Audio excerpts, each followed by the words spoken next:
हाय दोस्तों, मैं हूं doctor Neelay Patel, mind temple clinic Ahmedabad से। आज हम बात करेंगे डिप्रेशन के बारे में।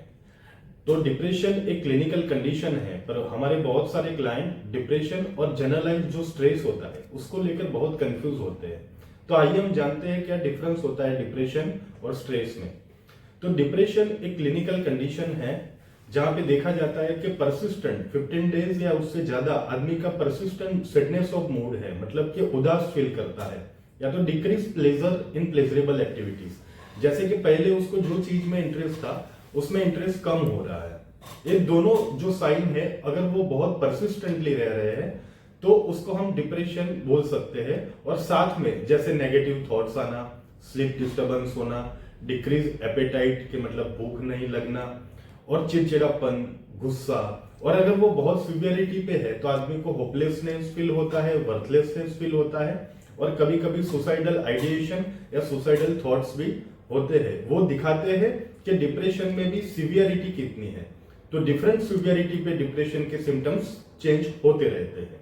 और जो स्ट्रेस होता है वो एक जनरलाइज कंडीशन है कि जो तनाव से आता है, जो छोटे मोटे टास्क को आदमी अगर टाइम पे नहीं कर पाता तो उसकी वजह से स्ट्रेस जनरेट होता है, और उसके बाद आगे जाके वो ओवर थिंकिंग में कन्वर्ट होता है, और ओवर द टाइम वो डिप्रेशन या एंजाइटी जैसी भारी मेंटल हेल्थ स्थिति में भी डिसऑर्डर कर सकता है।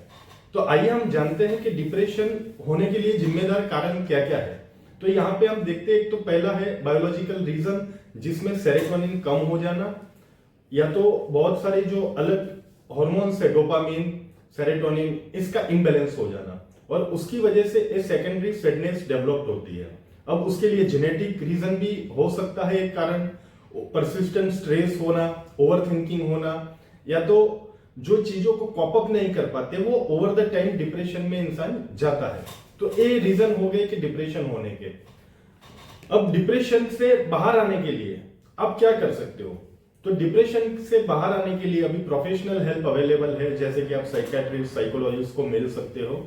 और माइल्ड केस में जहां पे आपको देखना है कि अगर आपकी ओवर थिंकिंग हो रही है या तो किसी चीज को लेकर आप बहुत ज्यादा बड़े प्रॉब्लम में हो या तो सैडनेस में हो, तो उससे बाहर निकलने के लिए आपको एक काम करना चाहिए और उसके लिए रास्ते बनाने चाहिए कि जिसकी वजह से ये जो परसिस्टेंट स्ट्रेस आपकी डेवलप्ड हो रही है वो कहीं ना कहीं कम हो, और ग्रेजुअली वो चीज आपको माइल्ड मॉडरेट डिप्रेशन में रिजल्ट देती है। और जहां पे आपको लगता है कि आप कॉप अप नहीं कर पाते, वहां अभी बहुत सारी मेडिकल टेक्निक्स अवेलेबल है कि जिसको लेकर आप डिप्रेशन से बाहर आ सकते हो।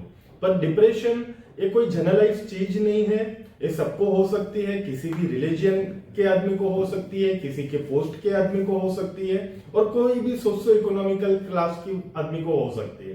तो इससे डरने की जरूरत नहीं है। उसका अर्ली इवेल्यूशन करके और प्रॉपर अगर अपन साइकियाट्री या साइकोलॉजिकल हेल्प में जाते हैं तो उसमें अपने को रिजल्ट देखने मिलता है, और उसमें अपन बहुत अच्छी तरह से बाहर निकल के आ सकते हैं। धन्यवाद।